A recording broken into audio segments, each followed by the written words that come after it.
La confrérie des chasseurs Malinké et Bambara, mythes, rites et récits initiatiques de Youssouf Tata Cissé. Chapitre 1.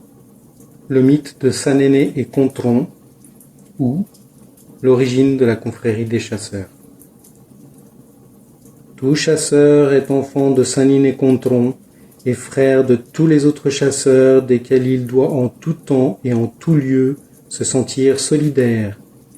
Universalité, droiture et pureté morale, amour familial et solidarité fraternelle, tels sont les thèmes de cette version populaire du mythe de Sanéné Contron, qui emprunte certains de ces éléments à un des chapitres de la Genèse chez les Malinké et les Bambara.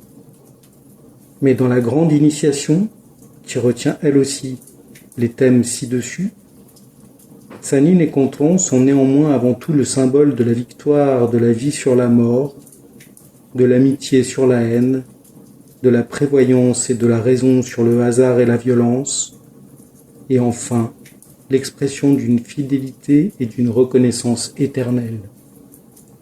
C'est en tout cas ce que nous laissa entendre M.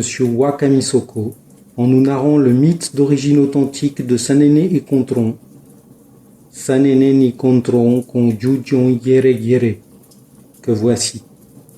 Ce que je sais de l'origine profonde du culte de Sanéné et Contron, je vais te le dire afin que tu saches que la société des chasseurs plonge ses racines dans les sources mêmes de la vie. Ne doute pas un instant de ce qui va être dit et n'hésite surtout pas à le répéter où tu voudras, car je vais te narrer dans le détail la manière dont les choses se sont passées à l'origine. Le culte de Sanéné et Contron naquit après que deux chasseurs eussent fait preuve d'une inflexibilité et d'une intransigeance sans bornes à l'égard de deux êtres faibles et de surcroît innocents. Or, Dieu lui-même, qui donne la vie et arrache les âmes des corps comme il l'entend, considéra ces deux caractères, après qu'il eut fini de créer l'univers, comme dangereux et impropres aux hommes, car, ajouta-t-il, ils sont mes propres attributs. Dieu n'a-t-il pas dit « Mon vrai nom est Dian Phaba, le grand traître, ou la grande trahison ?» Car, quelle que soit l'amitié qui vous lie à moi, je vous trahirai un jour en vous tuant. C'est dire que depuis que Dieu le Très-Haut a créé le monde, la dureté dans la vie intérieure et la dureté dans la vie extérieure chez une personne n'ont point été de bonnes choses. Car toute personne animée de l'un de ces deux caractères et qui ne s'en serait pas débarrassée à temps aura une vie difficile, infernale, et elle finira très mal pour la bonne raison qu'elle aura toujours et profondément déçu son prochain dans son attente. Or, la déception causée à autrui constitue un tort immense. Et c'est une telle déception que nos deux chasseurs causèrent à une femme. L'histoire se passa sur la terre du Ouagadou, où fut institué ici-bas le culte de Sanéné et Contron. À l'époque sévissait la première grande sécheresse qui cassa le Ouagadou, contraignant ses habitants à l'exode. Seul le grand serpent tutélaire du Ouagadou, propriété des Ouagé Cissé, vivait toujours dans son puits sacré à Ouagadou. Oui, il vivait ce grand serpent à qui l'on offrait tous les ans la plus belle fille du pays. Pour aller d'un bout à l'autre des ruines de la ville, capitale du Ouagadou, il fallait 7 jours de marche à pied. Toute personne qui entreprenait la traversée des ruines emportait avec elle de l'eau contenue soit dans une gourde, soit dans une outre, soit dans une toile imperméabilisée à l'aide de miel. Car il n'y avait plus d'eau dans les puits, les mares, les marigots et les fleuves. Poussée par la volonté divine, une mère portant dans le dos son bébé, un garçon âgé de 1 an et 4 mois, entreprit la traversée des ruines du Ouagadou. Elle transportait sur la tête une grande calebasse remplie d'eau fraîche afin d'assurer sa survie et celle de son enfant. Ce même jour, 2 amis chasseurs, accompagnés de 2 petits chiens, leurs fidèles compagnons, entreprenaient eux aussi la traversée, mais dans le sens inverse, des ruines du Ouagadou. En ce temps-là, les mots Donso, chasseur, et Donsoya, chasse, n'existaient pas. On employait à leur place les termes Bolomafilela ou Bolomafeila, celui qui mesure son adresse, et Bolomafileyoro, lieu où l'on mesure son adresse. Mais nos 2 chasseurs n'emportèrent avec eux aucune provision d'eau, par dureté envers eux-mêmes, par dureté d'âme. Ningeleya. Au 3e jour de leur entreprise périlleuse, ils eurent si soif, ainsi que leurs chiens, que l'idée de commettre un meurtre pour étancher leurs besoins d'eau traversa l'esprit de chacun d'eux. Et le 4e jour, ils rencontraient au beau milieu des ruines du Ouagadou, ceci au moment où le soleil était au-dessus des têtes, la jeune femme portant dans le dos son bébé et sur la tête une grande calebasse remplie d'eau. Ils saluèrent la femme qui leur rendit la salutation, puis ils dirent, sur un ton haut et sans équivoque, « Hé, madame, que ne nous donnes-tu pas un peu d'eau afin que nous étanchions notre soif ?» dirent-ils en chœur. « Non, répondit la femme d'un ton ferme, je ne vous donnerai pas de mon eau, car tout le monde sait ces ruines arides, a fortiori vous autres qui parcourez les solitudes sans fin, pour s'y aventurer sans provision d'eau. De plus, nous nous trouvons au centre des ruines du Ouagadou, et l'eau qui me reste est destinée à assurer la survie de mon âme et celle de mon enfant. Comment voulez-vous dans ce cas que moi, femme seule, me prive de cette eau pour vous? Je ne ferai certes pas cela. Agissez comme bon vous semble, mais vous ne boirez pas de mon eau. « Ainsi donc tu refuses de nous donner à boire ?» interrogea l'un des chasseurs. « J'ai dit que je ne vous donnerai pas de mon eau, » coupa la femme. « Eh bien, si tu ne nous donnes pas à boire, nous te ferons subir un supplice que tu n'as pas vu depuis que Dieu t'a créé, » hurla le second chasseur. « Agissez comme bon vous semble, » reprit inflexible la femme. Le premier chasseur, sans attendre que la jeune mère achève sa phrase, fonça sur elle, lui donna une gifle retentissante et s'empara vivement de la calebasse d'eau qu'il porta aussitôt à sa bouche. Après s'être désaltéré, il passa le récipient à son ami qui but à son tour, puis remit la calebasse au premier chasseur. Celui-ci, tout en foudroyant la femme du regard, versa le reste de l'eau aux chiens qui la lapèrent bruyamment les yeux fermés, puis se couchèrent tout haletant sur le sol mouillé. La pauvre femme, ahurie par le spectacle qui venait de se dérouler sous ses yeux, joignit les 2 mains sur la tête et hurla d'une façon effroyable tout en proférant des injures graves à l'adresse des parents des chasseurs. « Comment ?» s'écria l'un de ceux-ci. « Insulter nos pères et mères parce que nous avons simplement bu ton eau? Quelle audace! Attends, tu vas nous payer cela très cher. » Les 2 compagnons se jetèrent immédiatement sur la malheureuse et lui tordirent les bras avant de lui arracher son enfant. Saisissant celui-ci par ses petites jambes, le premier chasseur fit éclater sa tête en la frappant contre une vieille souche, avant de jeter au loin le pauvre petit corps meurtri. C'est alors que les chiens affamés se précipitèrent sur l'enfant encore palpitant de vie et le dévorèrent sous les yeux terrifiés de la mère muette de douleur. Il ne restait plus que le gros orteil gauche dont chacun des 2 chiens voulait s'emparer. Lâchant soudain prise, le plus gros des chiens bouscula son compagnon, le renversa et ne tarda pas à l'égorger avec ses crocs.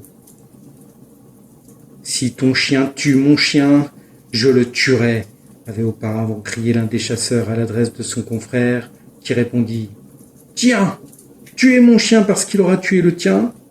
Tu n'oseras pas. Est-ce moi qui ai tué ton chien? D'ailleurs, depuis quand les querelles de chiens concernent-elles les hommes? Malheur à toi donc si tu vengeais ton chien en tuant le mien. » D'un violent coup de hache de jet, le chasseur assomma le chien qui venait d'étrangler son petit compagnon. À présent que tu as, en dépit de mes mises en garde, tué mon chien, c'en est fini de toi et de moi, car nous allons tous les deux quitter à l'instant même ce monde, dit le premier chasseur. Il banda aussitôt son arc et décocha une flèche qui vint frapper au plexus solaire son ami, qui s'effondra sur le champ, face contre terre. Il tira ensuite de son carquois une seconde flèche et, la saisissant des deux mains, il l'enfonça violemment dans sa poitrine. Il s'effondra à son tour, sans ouvrir la bouche ni fermer les yeux. Cela est dans la logique des choses, car de la création du monde à ce jour, les querelles entre chiens dégénèrent toujours en rixe entre les propriétaires de ces chiens si on n'y met pas fin rapidement. Il en est de même des querelles à cause des enfants et des différends pour la possession d'une femme ou l'appropriation d'une terre, d'un territoire. Les grands conflits de ce monde naissent généralement à la suite de ces querelles somme toute insignifiantes. Bref, Dieu entendait par la mort si effroyable des deux amis et de leurs fidèles compagnons consoler la malheureuse mère de la perte cruelle de son unique garçon. Mais rien ne peut en fait consoler de la mort, a fortiori une mère de l'assassinat de son enfant. C'est pourquoi la femme, folle de rage, s'acharnait sur les cadavres des deux chasseurs dont elle écrasait la tête à l'aide de grosses pierres en vociférant. « Bâtard, fils de mère incestueuse, fils de père incestueux, vous voici punis par Dieu de vos forfaits !» Le Créateur tout-puissant dépêcha alors son messager, l'ange Gabriel. Notons que depuis ce temps-là, l'ange Gabriel n'est descendu qu'une seule fois sur la terre, et c'était à l'occasion de la mort de Mahomet, envoyé de Dieu. Le Créateur tout-puissant l'envoya dire à la femme de modérer sa haine pour les morts, à l'endroit desquels on doit toujours avoir quelques égards, et il devait ajouter « J'ai vengé l'âme de ton fils par la perte violente de celle des deux chasseurs et de leurs chiens. Cela ne te suffit-il donc pas ?» « Non, répondit la femme, livide de colère, cela ne me suffit pas. »« Bien, fit dire Dieu à la femme, si tu peux venger toi-même ton fils, venge-le à présent, car je vais quant à moi faire souffler de nouveau l'air dans le corps de mes 4 créatures. »« Soit, mais jamais je ne pardonnerai ce crime odieux à leurs auteurs, hurla la malheureuse tout en continuant de lapider les cadavres des chasseurs. La pauvre mère oubliait ses prescriptions divines. Dieu seul peut étancher la soif de justice de ses créatures. Toute personne qui, dans ce domaine, devancera sa volonté, commettra une erreur grave, un acte de brigandage ou un crime gratuit.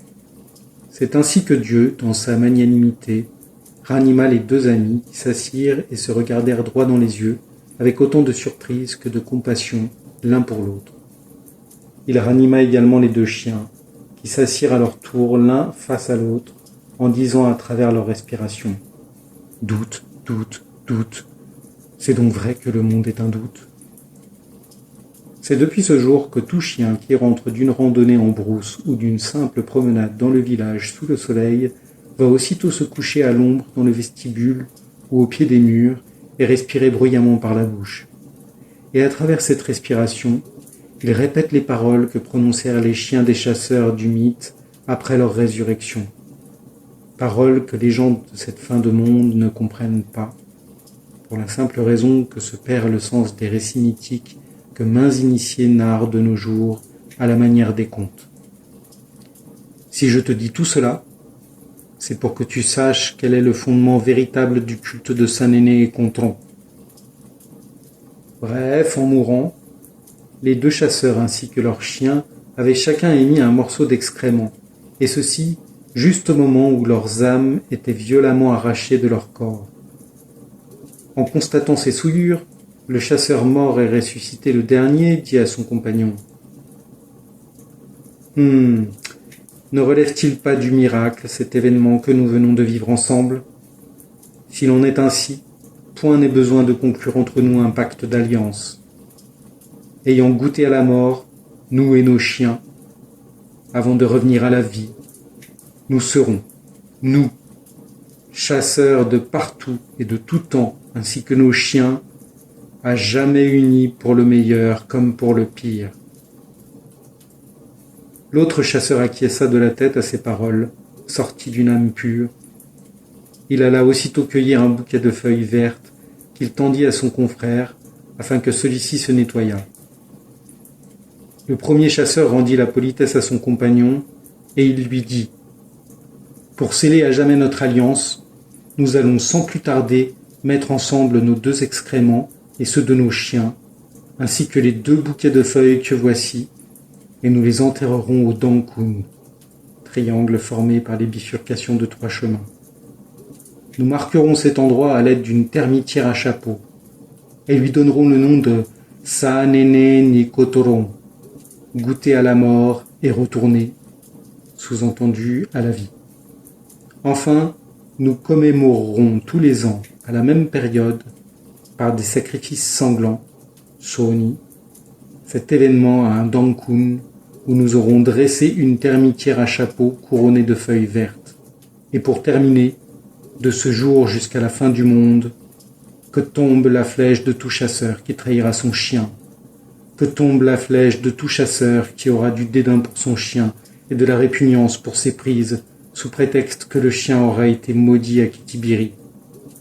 Que tombe la flèche de tout chasseur qui ne célébrera pas les funérailles de héros de chasse, Sinbonishi, pour son chien si ce chien s'était révélé un très grand chien de chasse.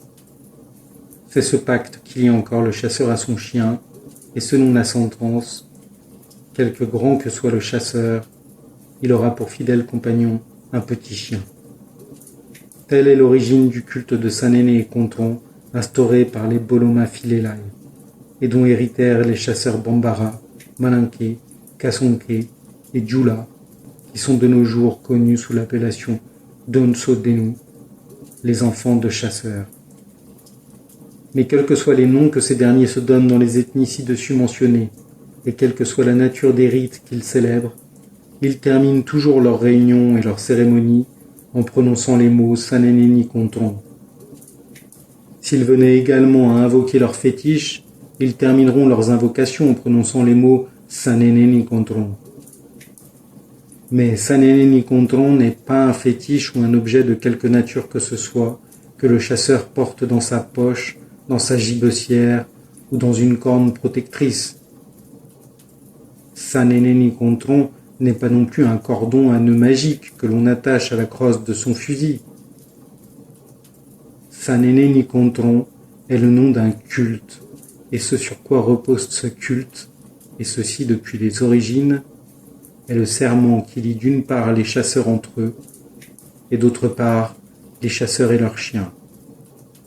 Et il convient de noter qu'en même temps que le culte de Saneneni Kontron est née la seule hiérarchie qui prévaut au niveau de la société des chasseurs et qui est fixée comme suit. Tout homme qui entrera avant un autre homme sous le fourré des chasseurs et participera par conséquent avant lui en tant que chasseur au sacrifice à la termitière sera considéré comme l'aîné du second chasseur, même si ce dernier était son père. Et quel que soit son âge ou son rang social, le dernier à avoir été initié se doit, s'il vient à rencontrer en brousse son aîné, de couper aussitôt pour la lui offrir, même s'il s'agit de son esclave, une poignée de feuilles vertes sur laquelle il s'assiera. Cette pratique trouve son origine dans les faits suivants que j'ai déjà en partie relatés. Le chasseur à qui Dieu insuffla de nouveau la vie en premier lieu alla couper des feuilles pour son compagnon afin que celui-ci se nettoyât. Le second chasseur rendit la politesse au premier. Comme je l'ai dit plus haut, ce sont ces 2 bouquets de feuilles et les 4 excréments émis par les chasseurs et leurs chiens qui furent enterrés au Dangkun. Ces 2 compagnons devaient également enterrer en même temps et au même endroit le gros orteil du bébé, les fragments de la calebasse dans laquelle la femme transportait l'eau, le van qui fermait la calebasse, et ils surmontèrent pour terminer le tout d'une termitière à chapeau. Ainsi donc, le culte célébré sur la termitière ne s'adresse pas à celle-ci en tant que telle. Il ne s'adresse pas non plus à un génie, ou au carrefour lui-même. Il est destiné à assurer la pérennité des différents éléments enterrés au Dangkun et à commémorer les événements ci-dessus évoqués. C'est ce rituel que les chasseurs appellent Tonsong, sacrifice à la termitière, ou Dangkunsong, sacrifice au Dangkun, ou encore Dangkunsela, rendre puissant le Dangkun. Voilà sur quoi repose le culte appelé Sanene Nikontron. Je viens de te donner l'essentiel du mythe relatif à l'origine de ce culte et à sa signification, en attendant de pouvoir un jour te commenter mon récit. Car, comme le dit l'adage, la déclamation de certaines paroles anciennes ne se fait que dans des circonstances spéciales, de même que les vieilles réserves de grains ne sont consommées que lors des grandes famines. Fin du récit de Wa. Ce mythe, pour les initiés majeurs, il faut toujours parler aux gens à la mesure de leur entendement, semble a priori fort clair. Il contribue en tout cas à la connaissance de l'esprit et de l'idéal qui anime les chasseurs de culture mandingue et leurs confréries. Voyons à présent les commentaires que Wa Kamisoko fit du mythe de Sanene et Contron, 4 ans après que nous l'eussions enregistré sur bande magnétique. Commentaires recueillis en 1975 à Bamako. Les 2 chasseurs se nommaient Kadiali alias Simbo et Siriman. Ils étaient tous 2 Kakolo et portaient le patronyme Koita. Ils habitaient le village de Soro, alors sis dans le Bélédougou actuel. Ils allaient dans le Sahel chercher un petit animal carnassier dit Ngwanga, sans doute une sorte de lynx, qui conduit toujours aux gros animaux de chasse, élan de derby, oryx, girafes, etc., qu'ils pourchassent sans arrêt. Quant à la femme dont l'histoire n'a pas retenu le nom, elle venait de Kara, village situé au nord du Ouagadou, et allait rendre visite à ses parents maternels, et plus précisément au jeune frère de sa mère. Après les événements évoqués dans le mythe, les 2 chasseurs, suivis de leurs chiens, regagnèrent leur village en compagnie de la femme. Ils firent alors ce serment. Nous travaillerons pour cette femme jusqu'à la fin de nos vies et nous la respecterons comme notre mère. Ils renouvelèrent ensuite le serment fait immédiatement après leur résurrection. Vous allez, pour que ce serment soit sanctifié, dit alors la femme au chasseur, consacrer comme il se doit un nouveau Dangkun situé à proximité du village, ce qui correspond du reste aux vœux que vous avez déjà formés. Les 2 amis creusèrent de ce fait à un Dangkun proche de leur village, un trou au fond duquel ils installèrent une grande poterie, dans laquelle ils placèrent successivement 2 excréments de leurs chiens, 2 excréments d'eux-mêmes, un excrément de bébé, 2 bouquets de feuilles vertes avec lesquels ils s'étaient nettoyés, un gros bouquet de feuilles vertes pour couvrir l'ensemble, un gros orteil de bébé mort placé au-dessus du gros bouquet de feuilles, 2 calebasses, l'une petite et l'autre grande, réduites en morceaux, un van couvrant le contenu de la poterie, un morceau de minerai de fer en guise de dalle sur le van, une termitière à chapeau, enfin, placée dans le trou et dont la partie supérieure dépassait le niveau du sol. Cela fait 14 choses, les 14 parties de l'univers. Mais ces 14 choses ont d'autres significations. 1. Les 5 excréments et leurs 2 bouquets de feuilles souillées matérialisent le Nyama, force vitale, le plus virulent qui soit en l'homme, et que celui-ci évacue avec la dernière selle qu'il émet en mourant. 2. Le gros bouquet de feuilles est assimilé à un linceul devant contenir toute expansion du Nyama. 3. Le gros orteil du bébé représente le Nin, le principe de vie, la vie efficiente et intangible de l'enfant. Cet organe commanderait les centres nerveux d'un individu, et lorsqu'on tire sur le gros orteil d'un enfant, ses yeux se ferment automatiquement. C'est quand les chiens ont voulu s'attaquer au gros orteil du bébé que le massacre a commencé, car c'était tout et trop détruire. L'orteil est donc resté intact. 4. Les deux calebasses symbolisent la femme et son sein dans lequel elle a porté l'enfant. 5. Quant au van, il est assimilé au placenta de cet enfant. 6. En ce qui concerne le minerai de fer, utilisé comme dalle, il est considéré comme étant la chose la plus pure et la plus forte qui soit, et elle est de ce fait destinée à revivifier et à protéger la vie et ses supports matériels mentionnés ci-dessus. 7. Enfin, la termitière à chapeau et la poterie qu'elle couronne, et avec laquelle elle ne formerait qu'une seule et même chose, matérialiserait le sein du monde. Dien Konona. Bref, après avoir édifié ce dio, fait hôtel au Dankun, les chasseurs proclamèrent de nouveau leur serment. Ils déposèrent ensuite leur hache de jet, Semen Kurun, au-dessus de la termitière, puis croisèrent par-dessus ces armes leurs arcs et leurs carquois, avant d'immoler sur l'ensemble 3 coqs noirs, blancs et rouges, tout en invoquant Dieu et les différents objets constituant l'autel. Kadiali Simbo, qui officiait, alluma alors par les deux bouts une torche confectionnée à l'aide de vieux chaumes qu'il agita autour de l'autel afin de purifier leurs armes. Puis, suivi de son compagnon, il dansa autour de l'autel dans le sens inverse des aiguilles d'une montre.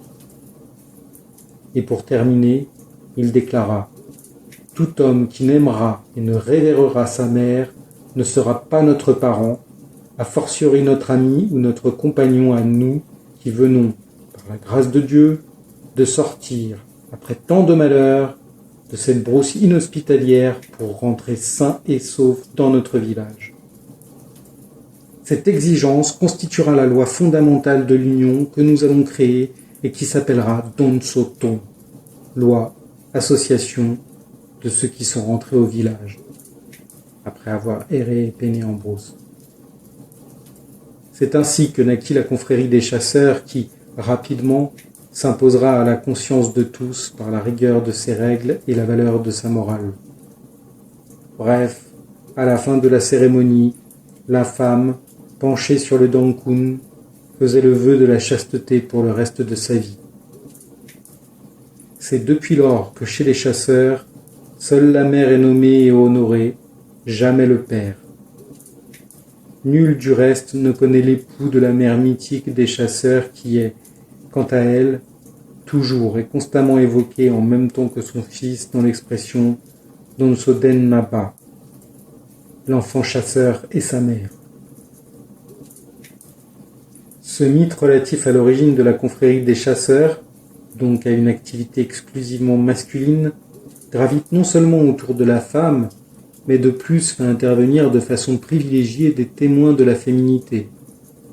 La calebasse, l'eau, le van.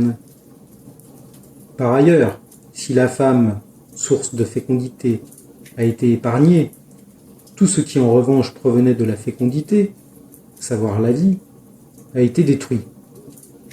Le bébé fut mangé par les chiens qui périrent d'une façon effroyable ainsi que leur maître, même si Dieu devait par la suite les ressusciter tous les 4. Le mythe met d'autre part l'accent sur la personnalité des chasseurs.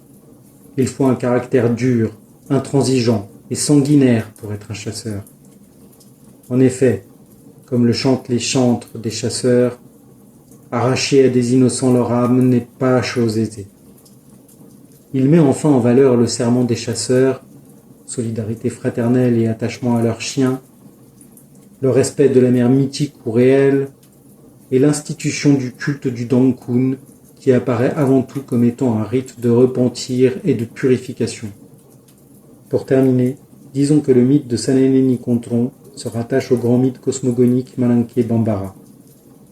Ainsi, sa référence à une femme acariâtre qui finira ses jours dans le célibat et sans enfant n'est pas sans rappeler Musokoroni, qui, selon l'enseignement du Komo, serait la mère des chasseurs.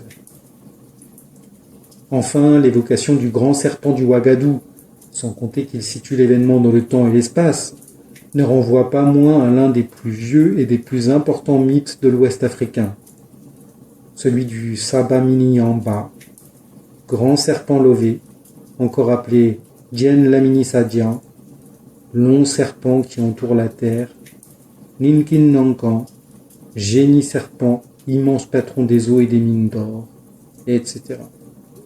Ces quelques observations nous disent d'ores et déjà la place centrale que tiennent Sanene et Contron, de même que le Dangkun, dans le domaine de la chasse.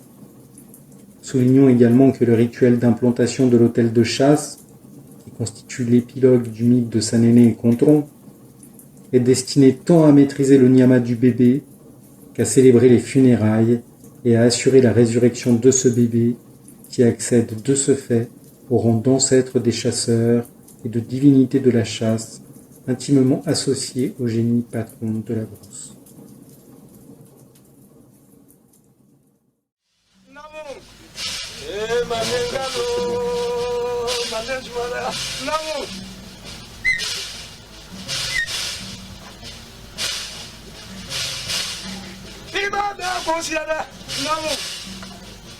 Tiada